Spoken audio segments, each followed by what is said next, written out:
Hey there, welcome to a new album review, and today we have more Jann because, yay! So I came across this that was released like 10 days ago, which was a sort of, I guess, EP he made with, actually, okay, it's called Made, so yeah, it has 6 songs and it's like 20 minutes long, so I am pretty much like sure that it's an EP. Although, to be fair, the album that it put out that I reviewed yesterday wasn't that big to begin with. So yeah, but basically, so you have 6 songs, 20 minutes, no big deal. And it was released 10 days ago. Pretty much, from what I've seen, it has no promotion whatsoever. And in a way, I can understand why, because ultimately, we'll talk about it, but it's not like the most, I guess, quote-unquote, high-quality thing. It's definitely an EP that focuses way more on ideas and more of a, like, experimental thing, and just sort of, I guess, quote-unquote, being in the studio rather than actually, like, being a, proper sort of album or EP or whatever, especially because, and according to the songs that came out in this album, there are only, like, 2 or 3 that are actually quote unquote worth it, as in like me thinking that they would be like good singles to release. And he has released singles in the past. The Gladiator, Need a Break, Charisma are singles that he released that are not in any EP or any album or anything like that. So yeah, as for the songs themselves, I was actually very surprised because the first one, again, like it has a lot of like quote unquote playful singing and just pretty much solo piano, which to me again just sort of indicates that it's more of a, you're just sort of singing along, playing something to just try and come up with like, chord progressions and whatnot that you enjoy to, try and make a song out of type thing, right? And that is further complemented by the fact that it actually sounds really rough, like the audio just doesn't really sound very good. It sounds like, those videos that you see online of people like singing in the street or something, or like people recording themselves singing in the room or whatever, that bad audio quality where like it echoes and everything, and sort of has this, almost like empty space in the song, you know what I mean? Basically that's the type of audio that this song has. So yeah, it gives it a very like amateur style, which definitely I actually enjoy, because honestly Jann is the type of person, in my opinion, that he could very well do a lot of like quote unquote like cover TikToks or whatever, and even with like rough audio quality, and especially with rough audio quality, which makes him sound more amateur, I think he could get like a pretty big following, because his voice is pretty fucking good, especially in like this style, right? Because I think it's sang opera, so when it comes to having no instrumental whatsoever to accompany you, and having to sort of let your voice have to do all of the work and all of the heavy lifting. So I think in this context, it actually would have been, or it would be like a really good thing to do. So yeah, this song is more of like I guess that playful type, just singing along type thing, and I think that the rough audio quality just sort of plays into it, I guess. The second song definitely had better audio quality, but it would, to a certain degree, it also still sounds amateur. Ironically, this one, the other one sounded really far away, like the person just in the middle of the room. This one sounds like they're right next to your ear, right? But yes, it sounds very like vanilla and whatnot. It's basically a lot of like typical Jann songs and whatnot. Very like it's kind of like sad, but in very like artsy terms, you know what I mean? It's like art sad, basically, that's kind of like what it does. The third song, the song after this one, which would be called actually Ever After. So the first song is Where Is That Boy, second song is Onto the House, the third song is Ever After, and the third song is where I think the quality definitely increased, and I think that this could be like the thing that was like released as a single.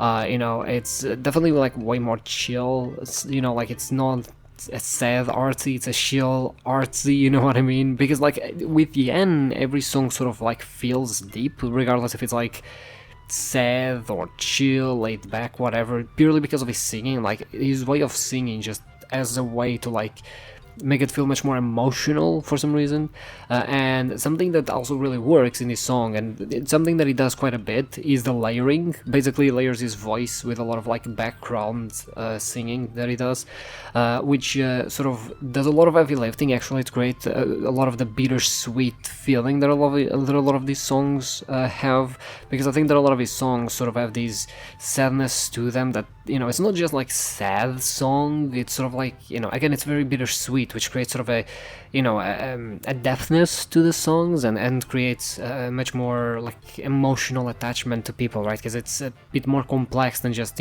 you singing sad or whatever, right? Because in a way, that's kind of like what the background vocals have always done, and that's why he always does them. And honestly, the layering always goes so hard, it just creates way too much like emotion and whatnot. So yeah, and that's the thing, like even though this song is more like on the chill vibe, or more on like the relaxed vibe, you still have like a little bit of a sad vibe to it because of some of the background vocals. So really nice.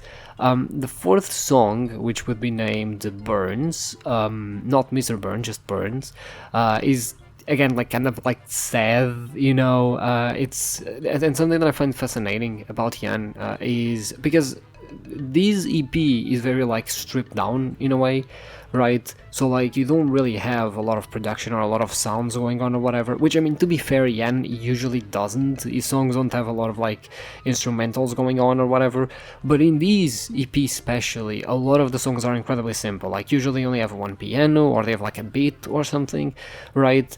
And the fourth song sort of goes into that mode again, where it's just sort of like a beat with just him singing, right? And again, like it's basically like when you have a soft voice like his paired with very simple instrumentation, instrumentation that is just there to sort of like create a baseline, create like a background, sort of create just a little space for the voice to exist in, and then he sort of layers his voice.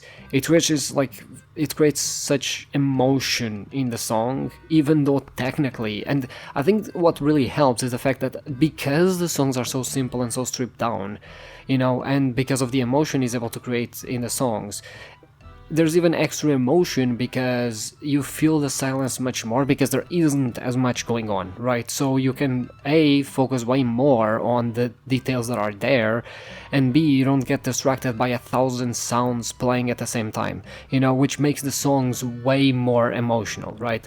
Also, I do like the detail in the song where the song sort of starts to build up and it starts to sound way more robotic and like kind of carrying off. That's exactly this, that style of like very simple composition that his songs tend to have, that at the same time makes them really interesting. Again, like I think that with Jann, the rule is not necessarily that his composition is incredibly like complex or whatever. I think it's really simple, but he uses that simplicity to sort of create something interesting out of it, especially by combining the simplicity of the instrumentals with his voice, right? And then the fifth song sounds more chill again, but again, it's like, sort of kind of sad as well, but chill, like this song actually sounds like the type of song that it sounds like he's just trying to fucking seduce you.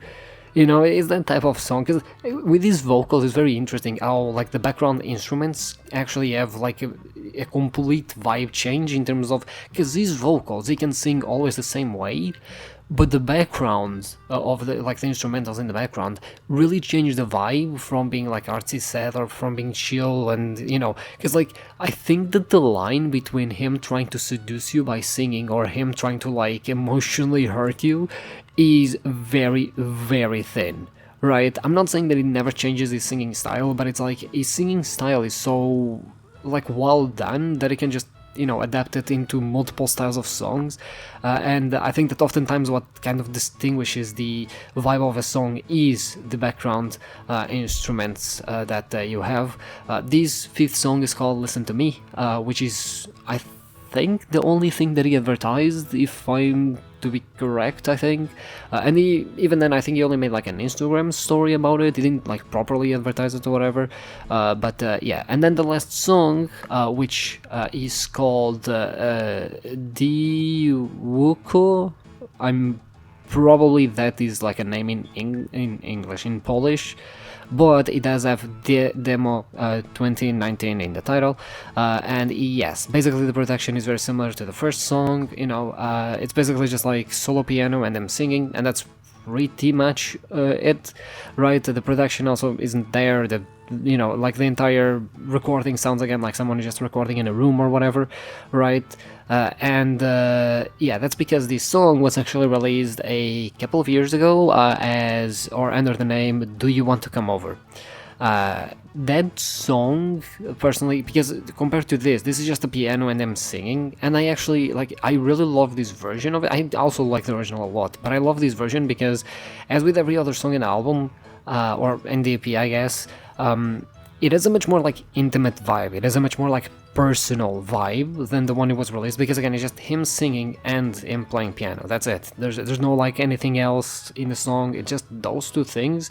So for the type of song that it is, which, if you don't know, Do You Want to Come Over, it's sort of like these, I don't know if I want to call it a love song, but it's kind of like a love song, and he's inviting you to come over, and that's exactly what I mean. Like, he has sort of these singing style. Again, it's not whispering, but he has sort of this softer singing style, when he's not, like, just eating crazy high notes, that it sounds like he's just trying to seduce you for some reason. Like, I think he would be really good at seducing people. I don't know, like, I think he's singing, like, because, okay, look, you've seen a lot of pop artists, like, trying to, like, create songs where, like, they seduce people or whatever. I think he's just doing it without even fucking trying. Like, I don't think he's trying to seduce anyone with these types of songs. You know, he's just like, oh yeah, these songs sound nice, you know, but then because of his singing, it's like, you're kind of, like, seducing people, you know, like, I don't know how to explain that vibe, but it really is if you listen to him and to him sing, 100% you'll understand what I mean. Yeah, basically, overall, if you didn't realize already, and especially if the last song didn't give it away, this is kind of like an experimental EP, right? It's honestly pretty cool to, like, be able to have a sneak peek into the type of process and whatnot, right? I actually do enjoy the stripped down nature of a lot of the songs, because you can really, like, tell how his voice sort of completes a lot of them, and it's also cool to sort of have both songs that are rough around the edges, which usually never, like, see the light of day, especially demos and stuff like that don't generally tend to come out, especially if, you know, you already release a different version of the song to the market that is, like, I guess, quote-unquote more complete and more polished. But, you know, I like to sort of have a sneak peek into sometimes those things, and to sort of, like, compare them, how, you know, much the artist has evolved and how much it has changed and whatnot, and sort of have two versions of the same song, right? We also did have, you know, especially those, you know, song 3, 4, 5, basically from Ever After to Listen to Me, including Burns. Those three songs, I think, were, like, the proper production type songs, even if they were still somewhat stripped down, comparatively speaking, to a lot of what he does. But those are definitely, like, I guess, the songs that he have more, you know, higher quality, I guess, right? But I guess he didn't want to do what Sleep Token did and just release an EP with 3 songs, right? So he threw a couple of other things into the mix, which I'm fine with, honestly. You know, chances are I'm not gonna listen to a lot of these songs outside of the, you know, ones that are maybe a little bit higher quality. But again, they're a vibe, and I think they do, in a way, complete the EP, especially because it sort of takes you on a journey, right? You know, it sort of increases in quality, and then at the end it's sort of like a little present. You know, because definitely, like, from the first song, you can kind of, like, hear that the first song has rough quality, the second song has better quality, but still not, like, amazing, and then the third song has a little bit better quality, and then the fourth and fifth song have, like, decent quality, you know, and they have, like, decent production. So it's sort of like, I think it gives a glimpse to how, like, he evolved as an artist, right? So I think it's pretty nice. Overall, in terms of vibe meter, I'm feeling like a 9 out of 10, personally, you know. Again, I do feel that in terms of Jann, this was definitely, like, a different experience, but I did enjoy the experience, and I mean, look, it's Jann. I'm incredibly biased, because I just fucking love his voice. I think it's amazing. I think he's the type of artist that you should definitely listen to, yeah, I mean, I think that's pretty much about it, so I'll see you tomorrow with the new album review.